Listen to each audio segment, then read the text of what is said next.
வணக்கம் நண்பர்களே. இன்னைக்கு நம்ம சேனல்ல உற்சாக நியூஸ் சேனல்ல எதை பத்தி பார்க்க போறோம்னா, சித்திரை மாதத்துல கொண்டாடக்கூடிய விசேஷங்கள்ல மிகவும் முக்கியமான விசேஷம் பார்த்தீங்கன்னா, சமயபுரம் மாரியம்மன் கோவில்ல நடத்தப்படுகின்ற சித்திரை தேரோட்டம் தாங்க. அதை பற்றிய ஒரு சுவாரஸ்யமான பதிவு தான் இந்த வீடியோவில் பார்க்க போகிறோம். இந்த வீடியோ உங்களுக்கு பயனுள்ள தகவல்கள் நிறைந்ததாக இருக்கும். அதனால் வீடியோவை எந்த இடத்துலையுமே ஸ்கிப் பண்ணாமல் பாருங்கள். இது வரைக்குமே நம்ம சேனலை பார்க்காதீங்களாங்க இருந்தீங்கன்னா சேனலுடைய பெல் பட்டனை கிளிக் பண்ணி சேனலை சப்ஸ்கிரைப் பண்ணிக்கோங்க. லைக் பண்ணுங்கள், ஷேர் பண்ணுங்கள், கமெண்ட் பண்ணுங்கள். வாங்க வீடியோக்குள்ளே போகலாம்.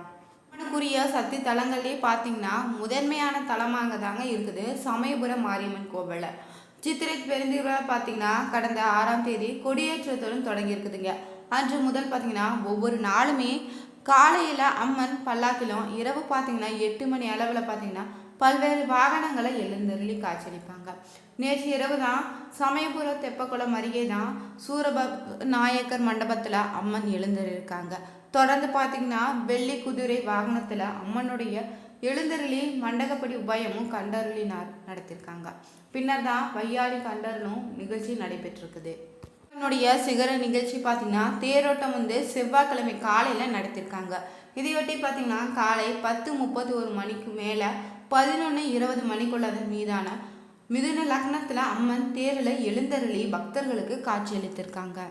தொடர்ந்து நீங்கள் பார்த்தீங்கன்னா திருத்தேர் வடம் பிடித்து இழுத்தல் நிகழ்ச்சியும் நடைபெற்றிருக்குது. லட்சக்கணக்கான பக்தர்கள் கலந்து கொண்டு ஓம் சக்தி பராசக்தி கோஷம் விண்ணத்தீர தேரை வடம் பிடித்து இழுத்திருக்காங்க.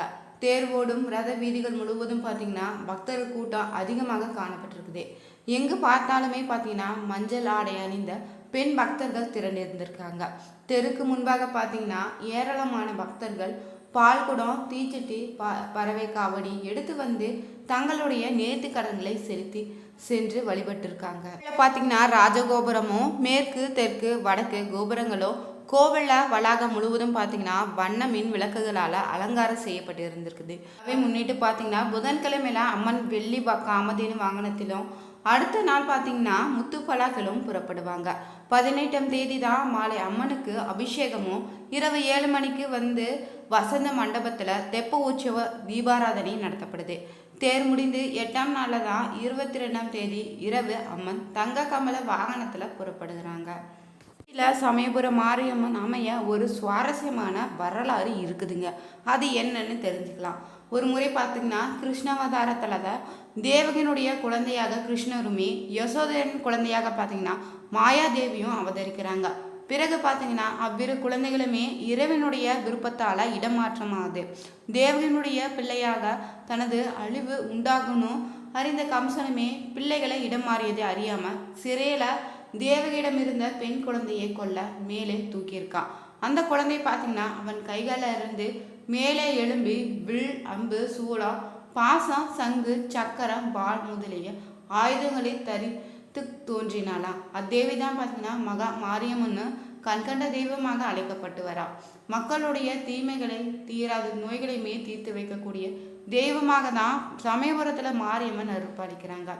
மாரியம்மன் உற்சவர் திருமேனி ஆதியில் விஜயநகர மன்னர்களால் வழிபாடு செய்ய பெற்று வந்ததுனும், அந்த ஆட்சிக்கு தளர்ச்சி நேர்ந்த போது தான் இந்த சிலையை நத்த பல்லக்களை கொண்டு வர பெற்றதுனும், பல்லக்கை தூக்கி வந்தவங்க அம்மன் திருமணியை சமயபுரத்தில் தான் கீழே இறக்கி வைத்து உணவு உட்கொள்ள சென்றிருக்காங்க. பின்னர் பார்த்தீங்கன்னா தூக்க முயலும் போது பார்த்தீங்கன்னா பல்லாக்கு தூக்க இல்லைங்க. பிறகு விஜயநகர சொக்கநாத கண்ணனூரில் தனி திருக்கோயில் அமைத்து அம்மனை இங்கு பிரதிஷ்டை செய்திருக்காருன்னு ஒரு செவிடை செய்தியும் இருக்குதுங்க. அம்மனை தான் நம்ம சமயபுரம் மாரியம்மனாக வழிபட்டு வராங்க. இந்த அம்மன் பார்த்தீங்கன்னா தீராத நோய்களை தீர்க்கக்கூடிய சமயபுரம் மாரியம்மனாக அருளாட்சி செய்கிறா.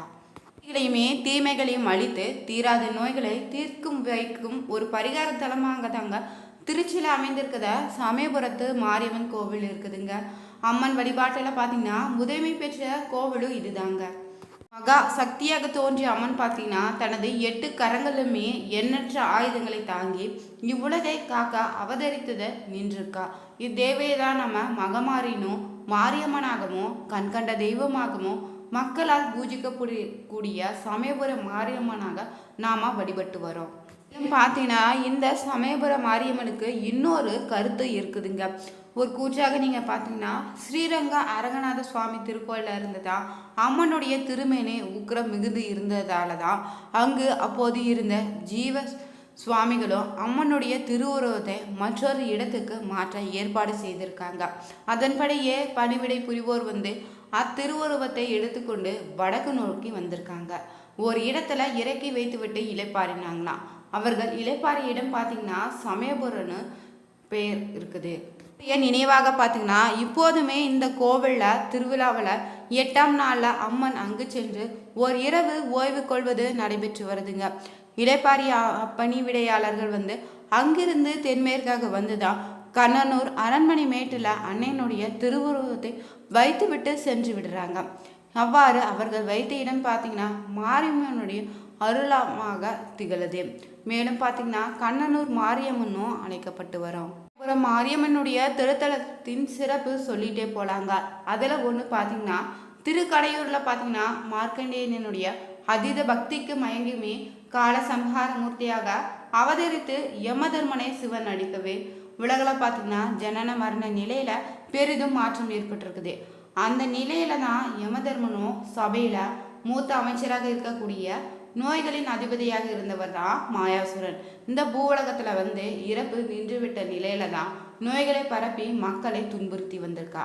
அதர்மம் அழிந்து தர்மம் தலை தொங்க மும்மூர்த்திகளின் வேண்டுகோளுக்கு இணங்கதான் வந்து மாயாசுரனையுமே அவனது சகோதரர்களையும் மதம் செய்து அவர்களது தலையை ஒட்டியானமாக அணிந்து கொண்டு நோய்கள் என கொடுமைகளை இருந்து மக்களை காப்பாற்றிய சிறப்புமிக்க கோவில் தாங்க இந்த சமயபுர மாரியம்மன் கோவில்.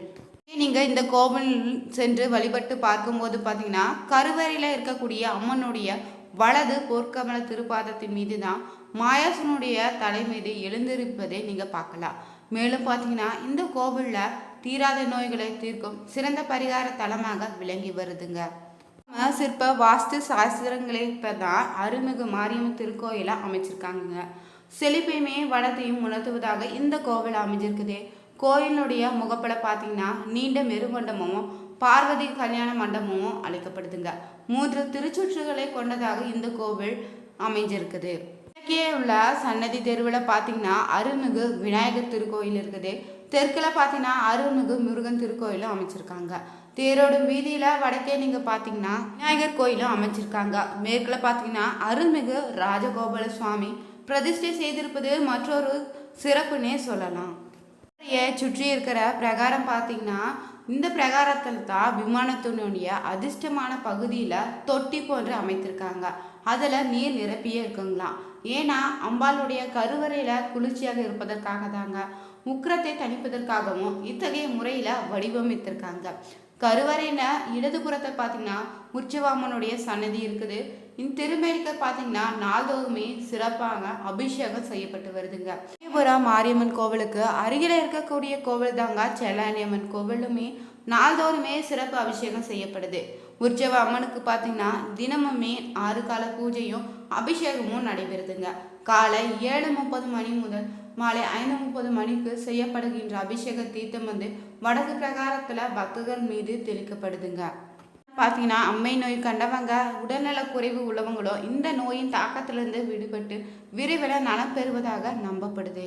கோவிலில் பார்த்தீங்கன்னா மாரியம்மனுடைய திருக்கோயில் வந்து கருவறையில் அம்மன் வீற்றிருப்பது வழக்கமாக இருந்தாலுமே மற்ற கோவில்களை விட இங்கு மாறுபட்ட வடிவம் கொண்டு தான் அருளாட்சி நடைபெறுதுங்க. மூலவருடைய திருவுருவம் பார்த்தீங்கன்னா மரத்தால ஆனதுனும் அதன் மேலே தான் சுதை வேலைப்பாடுகள் மேற்கொண்டிருக்காங்க. மகுடமோ குங்குமமேனி நிறத்துல நெற்றில அழகிய வைரப்பட்டைகள் மின்ன கண்களில் அருளொளி வீசதான் வைர கமல்களுடன் மூக்குத்தியுடன் பக்தர்களுக்கு காட்சியளிக்கிறாங்க. மாரியம்மன் அம்மனும் பார்த்தீங்கன்னா தனது 8 கைகளில் இடதுபுறமாக கபாலமோ மணி வில்லோ பாசம், வலதுபுறமாக பார்த்தீங்கன்னா கத்தி சூளம் அம்பு உடுக்கிய ஆயுதங்களை தாங்கியவாறு காட்சியளிக்கிறாங்க. இடது காலை மடக்கி வைத்து வலது காலை தொங்கவிட்ட நிலையில சுகாசனத்தில் அமர்ந்து பக்தர்களுக்கு அருள் பாலித்து வராங்க சமயபுரத்து மாரியம்மன். மாரியம்மன் கோவிலில் கொண்டாடப்படுகின்ற சிறப்பான விழாக்கள் பார்த்தீங்கன்னா தைப்பூச திருவிழா, பூச்சொரித்தல், சித்திரை பெருந்திருவிழா, புரட்டாச்சி, நவராத்திரி போன்ற பெருவிழாக்கள் முக்கிய திருவிழாவாக கொண்டாடப்படுகின்றன.